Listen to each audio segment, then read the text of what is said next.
What's going down, T-Subs and T-Squad? So, girl, check this out. I'm so damn lost and confused, perplexed, befuddled, and bewildered as to whose side Latoya Forever is on. On one token, she seems to be so far up Kenya's pussy that she got her damn pubic hairs all up down her damn nose tracks and her esophagus and her windpipe. And then when she gets up amongst the other ladies, she's running down on her and trying to make it seem as if she's about to now start to have an issue with her.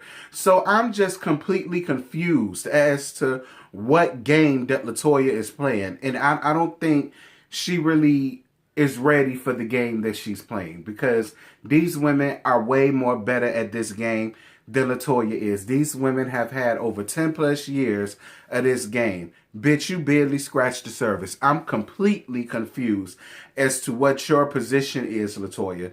I am. But I just really wanted to get that out the way. So let's go on ahead and get down with the get down, because in all actuality, y'all, it wasn't really much to this episode at all. This was more so just Cynthia getting married. The episode, we're in 13. This is season 13, and it's 10-10-20. So Cynthia has her friends and family to come over to the house the day before the wedding. Cynthia's worried about the hurricane and about the whole Strippergate story. They talk about Wendy Williams' comments about her having such a large wedding during the middle of a pandemic, and Kenya telling Eva what happened. Now, y'all know I don't see it for Windbag, none at all. I don't. But I'm sorry, Windbag ain't said shit that ain't none of us already said since. So if you're gonna be upset with Windbag, you may as well be mad at all of us, because we all had the same question. You said she about to have a whole COVID con just so that you can have your wedding shown on Bravo. Daughter, it is not that serious, okay? But y'all found the way to make it work. Girl, quiet as it's kept, they said they had to stop production after that because somebody from production caught COVID. And everybody swore up and down that the shit won't be in film. So now that we see that it was filmed, I mean, I'm just saying, I feel a little vindicated, because people tried to jump down my throat and said that, oh, production won't dance, so whatever that was had nothing to do with them. Yeah, moving on. Kenya telling Eva what happened. First of all, it was real good to see Eva. I don't care what nobody got to say about Eva. Eva is all right with me. I prefer Eva and Drew over Drew and Latoya any day. Kenya said something, and it made sense as to why she's doing everything that she's doing. Because, and as much as I don't see it for Kenya, Kenya does have a point. If that was to have been Kenya and they found out that Kenya did anything with Bolo, Kenya did have a point. They would be the first ones dragging it out, running her name through the mud. Like, let's not forget, Portia called her a slut from the 90s. So then had she done that, and Portia already don't see it for her, she would have been the slut in the damn 2000s. And that's just... that just is what it like. But listen, this is my whole thing. At the end of the day, everybody there's grown. Everybody's grown. Everybody's over the age of 21. Everybody takes care of their damn self. I mean, at the end of the day, is it an ideal situation? No. Do anybody fetishes about that to the point where they just have to do it? No. But is it unheard of? No. Does it happen? Yes. And does life go on after it happens? Yes. So I'm not understanding why it's such a big damn deal. I really don't like. I just feel like it's production, the ones that are making it more of a big deal than what it is. Because honestly, I really don't think a lot of viewers really give a fuck that Portia and Tanya may or may not have slept with Bolo. I don't really think we really give a damn. I honestly really don't think we do. But y'all jump down in the comments and y'all let me know. I'm going to speak for myself. I don't give a damn that they slept with him. It did give us something to talk about. But at this point, it's already starting to work on my damn nerve. Moving on. So, I already talked about that. So then Shamia has a dinner party and calling it a night in Nice. And they're supposed to be the nieces of the crew, while everybody else is supposed to be the aunties. So Shamea invited MasterCard, who's older out of all of them around there. Like, I don't know how MasterCard skipped the aunties, but whatever. She invited MasterCard, she invited Drew, she invited Portia, and for whatever reason, she invited LaToya. So Portia feels like Kenya is using Marlo because them making up is calculated. Like I said, Portia, you're the last person who need to talk about things being calculated, forming phony alliances, and this, that, and this. Because that's all you've done since you've been up here, Portia. All of you bitches are guilty in one form or another, creating and forming phony alliances with you. If this is phony. Myself, personally, I don't bit more believe that it's phony. I honestly do believe that MasterCard is tired of constantly always arguing with Kenya. I do. And a part of me feels like Kenya is tired of always arguing with MasterCard. It gotta be a disturbing thing to know every year when you step up on the camera, you already know who you gonna argue with. Myself, personally, I can't live like that. I can't. I'm actually glad they've gotten over it. And maybe now the show will pick up a little bit more by them being friends versus them being enemies. Because both petty made hoes. So, you know, we'll see what they got coming up together. So then they started playing a like little Jenga game. I guess it was like a little truth or dare thing or whatever the case may be. And then, you know, they told... LaToya said that she'll have sex with Drew, and I believe every word of it, because that's why she's constantly picking on Drew. It's because she really like her and she really want to munch on Drew's carpet. Drew, I say let her do it. And then Marlo's thing was she had to run around the room 5 times with her titties out. And of course, you know Marlo ain't mind doing them.